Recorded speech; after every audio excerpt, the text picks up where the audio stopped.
All right, guys. With me, my dad, aka Lil Blue, we are reacting to the Oppenheimer trailer. Yep. So, and we are definitely looking forward to this, and we have a lot to say after we do our reaction. So, ready? Ready. All right, here we go.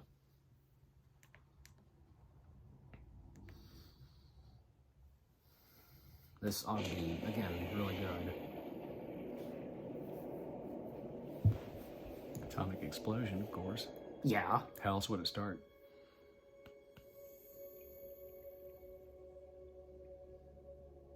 We imagine a future.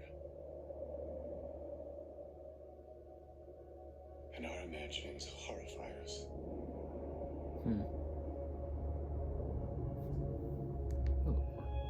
They won't fear it until they understand it.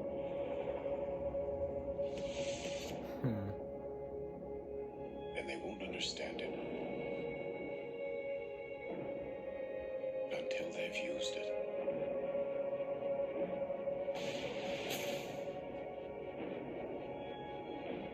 Theory will take you only so far.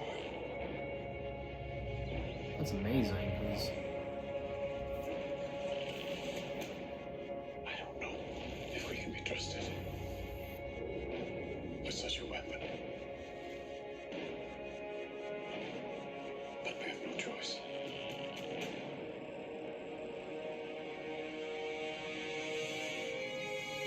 of course.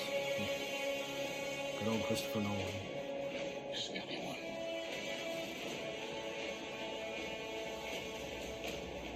Josh Peck. Going to tell the truth about what's happening here.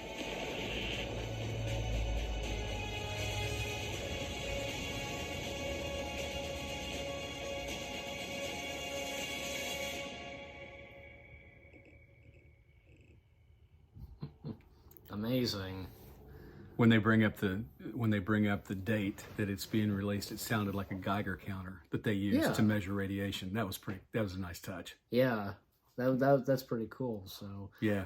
well, with that done, with the trailer reacted to, what do we think so far? Now comes our thoughts, Well, a lot of times when movies are made about things that actually happen in history, Yep. they can usually make them pretty interesting. Hopefully they keep this true to keep it as accurate as they can.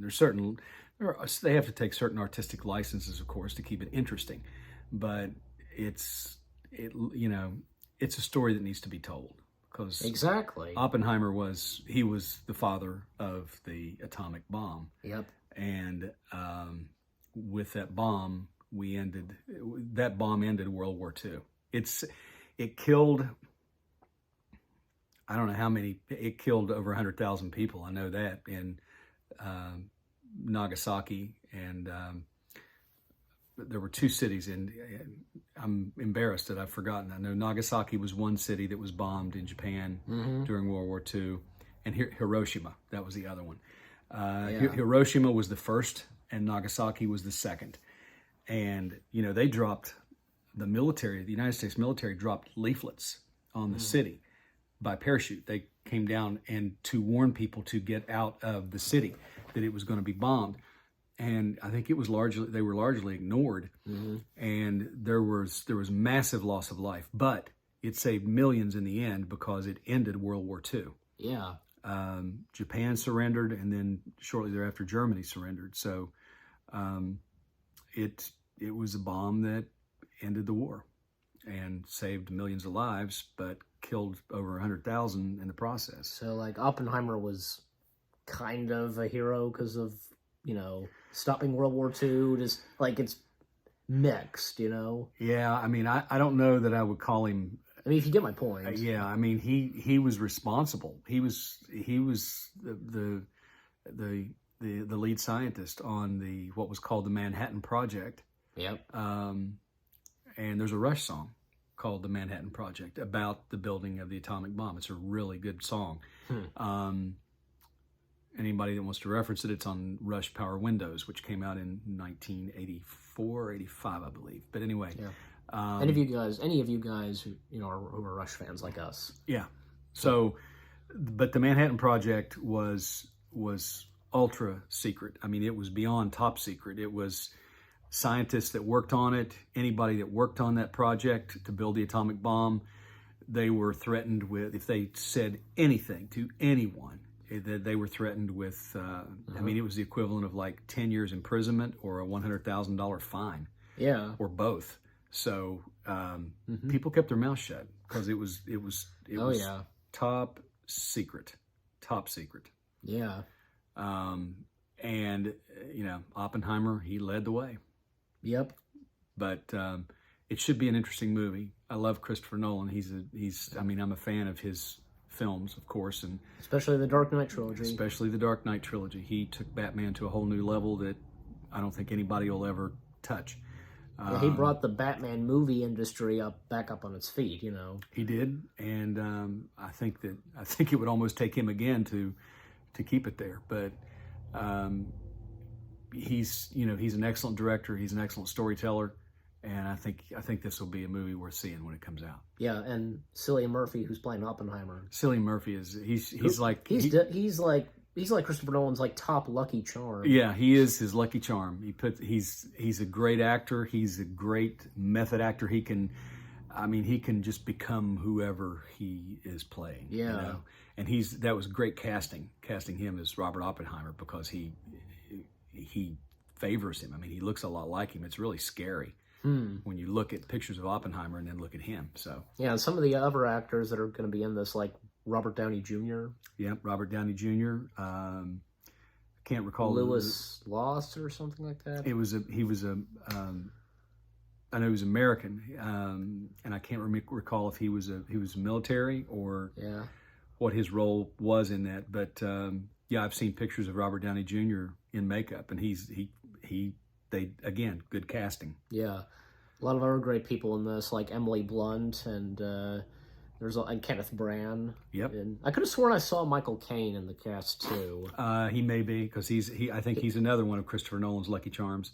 Yeah, him, and I think Gary Oldman counts, and Kenneth Branagh too, because Kenneth did appear in some other films of Christopher Nolan, not including the Dark Knight films. Right. And a bunch of other familiar faces that are going to be in this. And I remember, I saw the behind the scenes photos, and when I talked about this film with you for the first time, I think you were just shocked to hear about this and the fact that Christopher Nolan was directing this. Yeah. And who was playing Oppenheimer. Yes. Yeah, I remember. You were just like, oh my gosh, like you couldn't believe it. Yeah, I was really because as soon as you said it, I could just see him in that role, and he looks exactly the way I pictured him when you told me that he had been cast as Dr. Oppenheimer. He won't disappoint. Yeah, always the thing is always choose the right person to play that person. You know what I'm saying? Mm-hmm. That being said, for an example, Bohemian Rhapsody. Yes, they got the perfect choices for Rami Malek. Everybody was cast. Brian May. It was perfect casting in that. Roger Taylor and John Deacon. Just everybody in that. Yeah. And a bunch of others that I can think of too, Tom Hanks. He's played a lot of people. Yeah. Fred Rogers, Walt Disney, Sully. Yeah, he did an excellent job in all those roles. And he pulled off pretty good likenesses to them, don't you think? I thought he did, yeah. He did. And I don't know, I'm also thinking of La Bamba. Yeah. I think so too, but that just popped in my head. But anyway, so any last things to say on Oppenheimer? Can't wait to see it. It should be quite a film, and it could be an Oscar nominee next year. Oh, I guarantee you, it probably will be. Yeah, I mean, it could get movie of the year. I'm sure it's going to get some nominations. They're really hyping it up. I've seen a couple of previews on. I was watching a football game the other night and saw a teaser trailer for this in a commercial. I couldn't believe it, but they did. They ran a teaser trailer for it. So yeah, it was just a 30-second commercial, but it was just a few scenes and said it was coming next summer. And I was like, wow, kind of weird that it just came on TV. which usually movies that are coming up soon, Mm-hmm. they would have TV promos, But it got an early one. It'll probably be in the Super Bowl too, in February. Probably. As I would expect Indiana Jones to be too. So the new Indiana Jones movie. That, and I think, and I think DC is getting one too. Yep. Warner Brothers. So they haven't. Sure. I think from what I heard, Warner Brothers has not had a trailer for the Super Bowl for a few handful of years. Yeah. Yeah, it's. If you heard about that too. No, I hadn't heard about that, okay. but it's high time. I heard something. Yeah. And also, one more thing about Cillian Murphy, remember, because we can't forget about his role, Scarecrow. Oh, I know. Dr. Crane. He was very good. Remember that? Do you know that he was almost going to be Bruce Wayne / Batman? Did not know that. But that would have been interesting. completely different if It he would have was been. cast. But he was perfect for Scarecrow. He was perfect for Scarecrow. Usually, Cillian Murphy would just have a minor role, but for Oppenheimer, he's the lead because he's Oppenheimer. Yeah, and and it's high time too. Yeah, and one more thing, definitely, this is a film that is worth seeing in theaters. Absolutely. Yeah, so until we see it, and until we review it. Mm-hmm. So, what about you guys? I mean, are you anxious for Oppenheimer? What'd you think on what we had to say? Just leave comments and give this reaction a like as always. So, any last words? I must be off. He says that. For me, we hope you enjoyed our reaction for the official trailer for Oppenheimer. And, we hope you enjoyed. More reactions on the way. Keep looking forward. They're going to be awesome. And we'll see you guys in the next video /reaction. Take care. Peace out. And Happy New Year.